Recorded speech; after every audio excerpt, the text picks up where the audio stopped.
So in between the time of the last Fire Emblem Retrospective episode until now, I've actually had a pretty significant event in my life take place. I've recently turned 21, which is very convenient,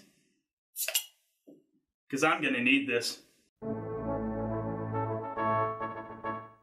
Fire Emblem is a series I deeply respect, because it's also my favorite video game series. If that fact surprises you, then you probably haven't been keeping up with the retrospective so far. It's okay. I won't judge.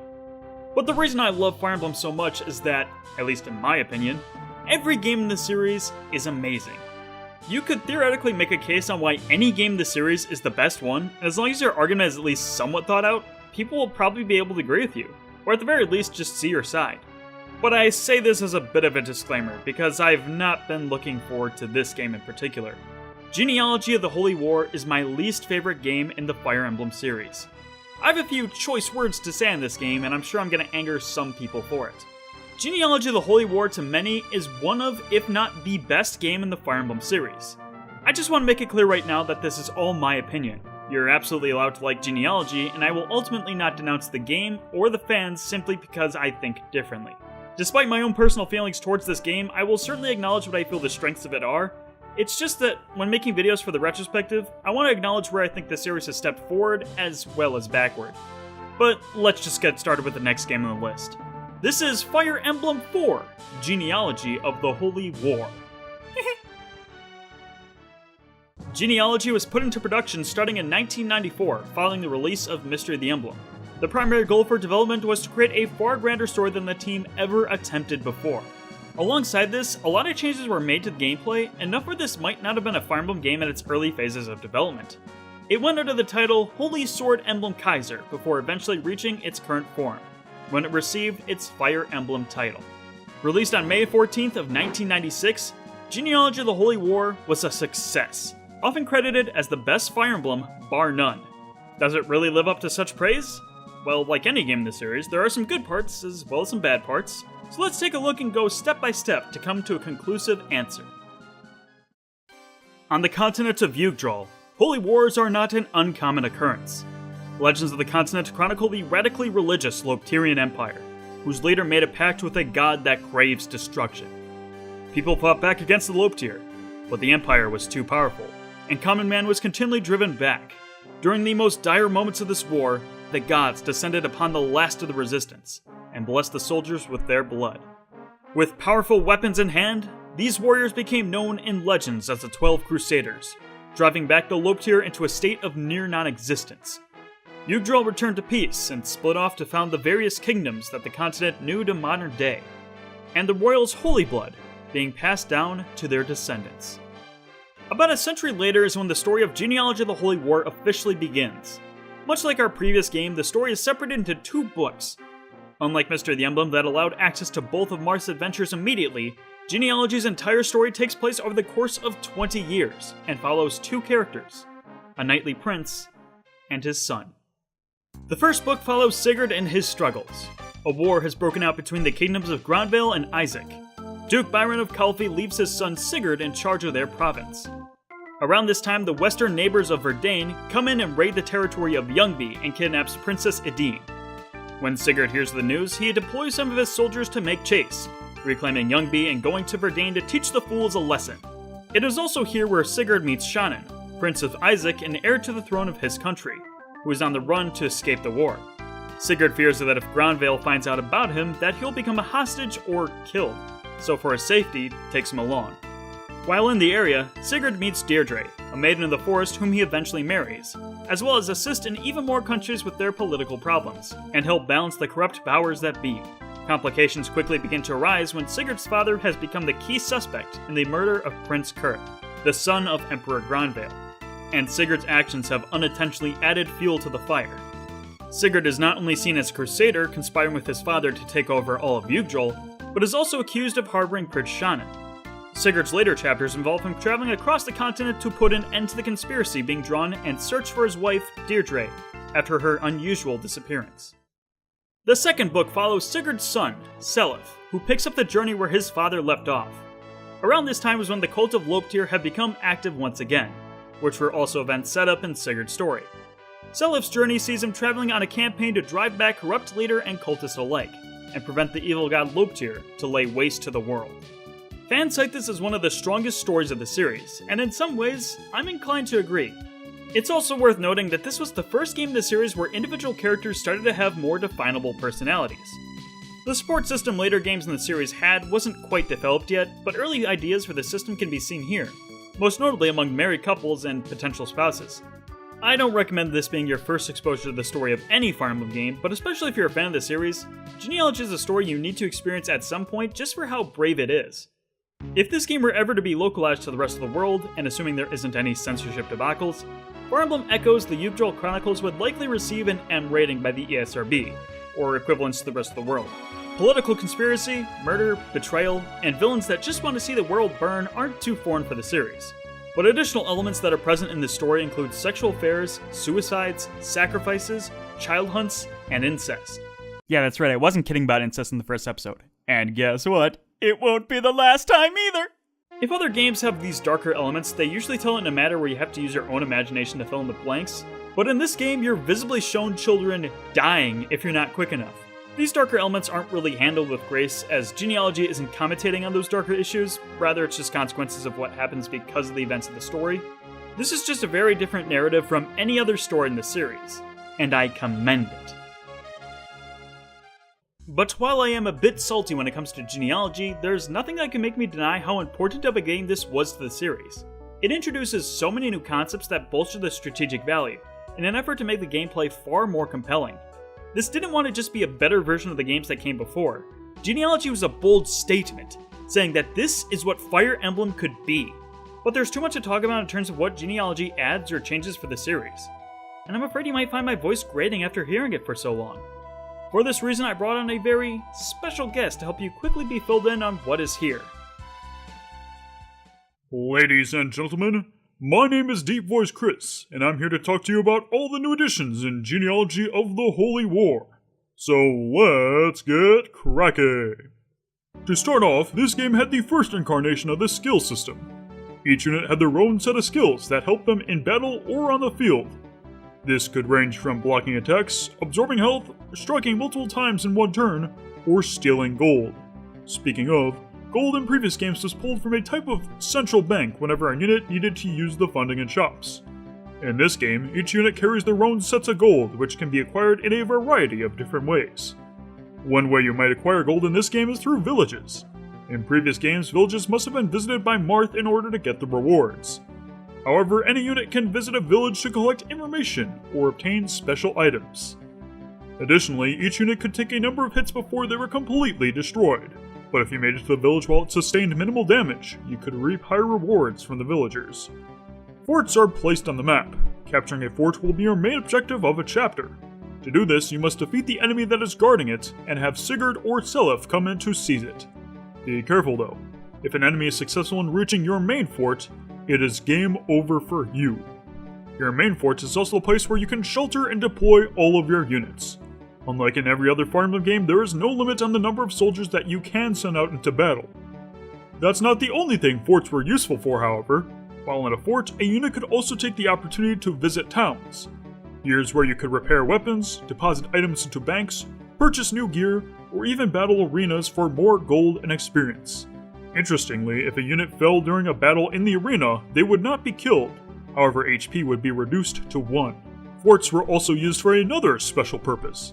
Every character in the game had a level cap of 30.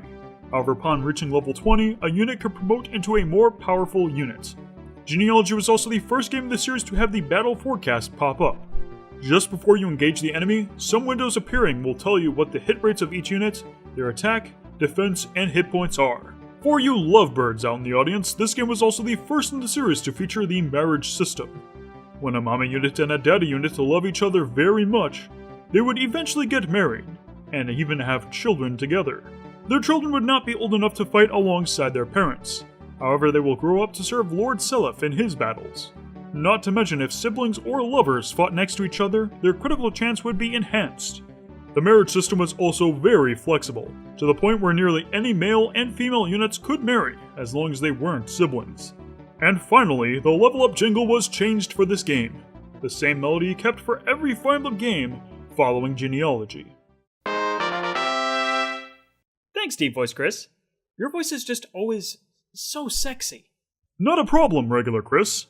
In fact, I must say, your voice is just as mediocre as ever. Hey!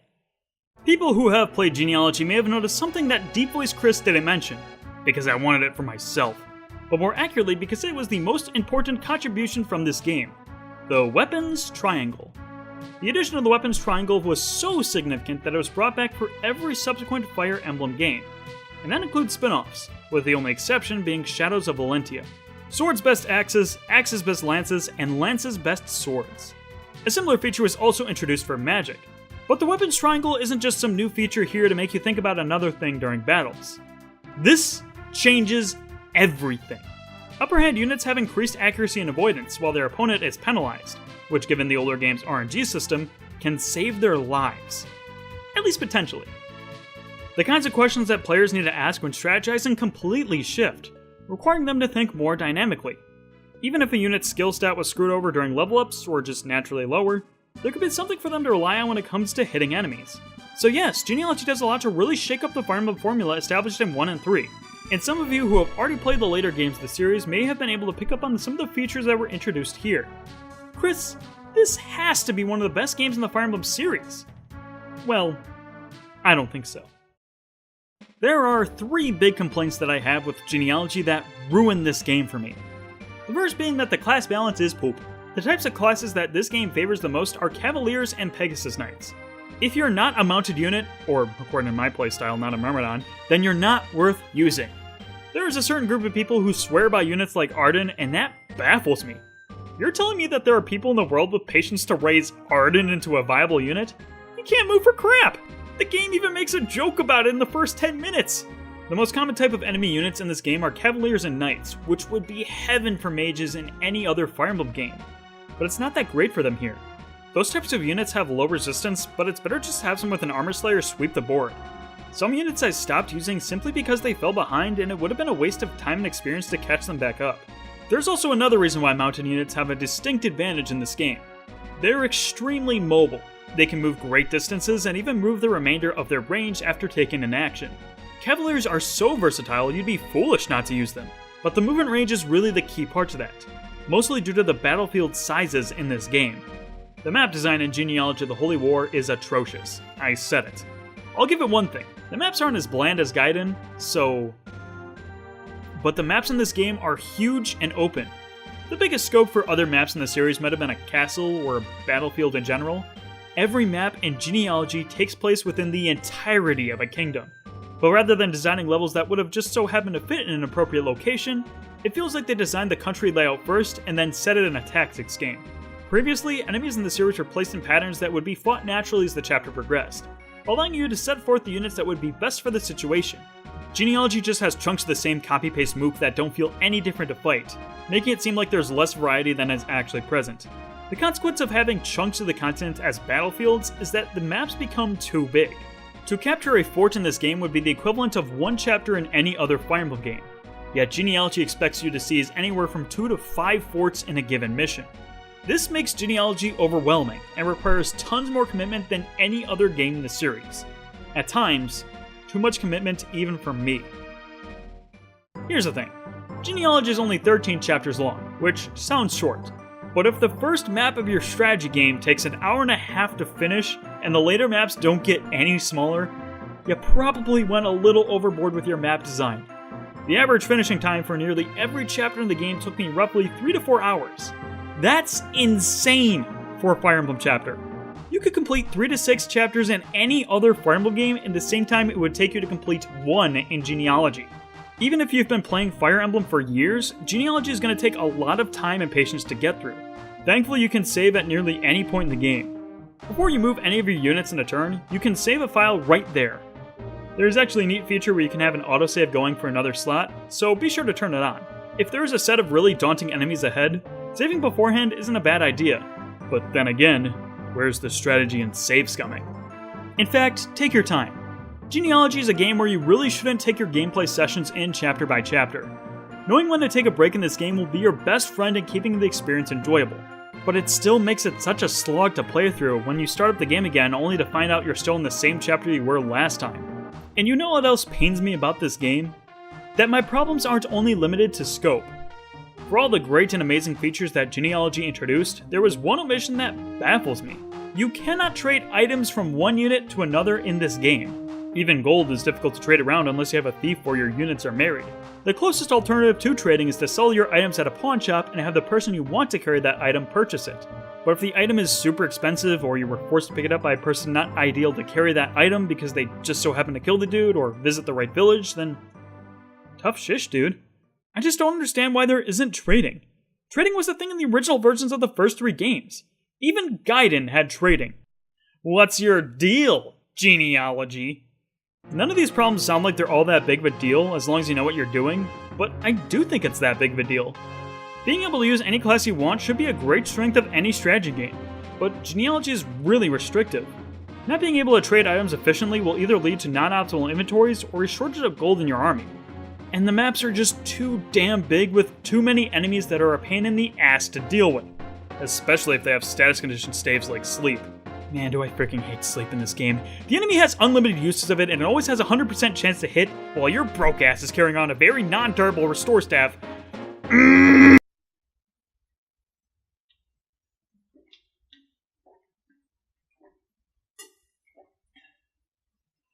Calm down, Chris. Calm down. Genealogy of the Holy War isn't a game with dated and broken mechanics, it's a dated and broken game. And while the majority of my complaints were more notable mechanics, there was a lot of little stuff that really added up together for extra annoyance. I think the love system is too complex and not well explained enough to understand how my units feel about each other. I think the skill activations are far too reliable, making certain counters boring or a pain to deal with. Gold I think should be easier to distribute. Really, I could go on for a while about the things I don't like about Genealogy. Because of that, you shouldn't play this game if you're relatively new to the series. I think this is an important game to try, if only for a few chapters, as this was the origin for a lot of important mechanics of the series. The story, I feel, is also just really good, but this isn't a game I can particularly recommend a full playthrough of. I usually think of myself as pretty forgiving when it comes to criticizing games, but this one was rough. I don't want to say I hated Genealogy, or even disliked it. When I was able to get into it, I was having fun, but when I compile a ratio between the time I was enjoying myself and the time I wasn't, there isn't a question when I say this is my least favorite game in the series. I respect the ambition, and how much different this is from other games in the series, but when ambition gets in the way of a tight and consistent game, then I need to let that be known. To the fans watching, this video was my hot take on Fire Emblem. Genealogy of the Holy War is not the best game in the series. It's not in the top 5, I would argue not even in the top 10. If you truly enjoyed this game and you think I'm full of garbage after watching this video, I get it. We're all human and I have some very unorthodox opinions on, well, a lot of things. But I feel that despite all of its good qualities, the misuse of them as well as the negative aspects to the core game design is what ultimately shows most prominently. Regardless, this won't be the last time we adventure on the continent of Yggdrasil. The next game in the series would be the most oddly titled game in the Fire Emblem series, called Kingdom Hearts Thracia 776. Wait. But before that eventually happens, I'll have to apologize in advance. Thracia 776 is the only game in the series which I haven't finished all the way through, so it might take a little bit for me to get that episode done. Whether that's a month or 2 months, I don't know for sure. I just hope that you'll be looking forward to it whenever it comes out, and I hope that I won't be drunk. I hear that Thracia is really, really hard. Hey man, Genealogy isn't all that bad. Depending on what translation patch of the game you have, one of your commands is literally anime!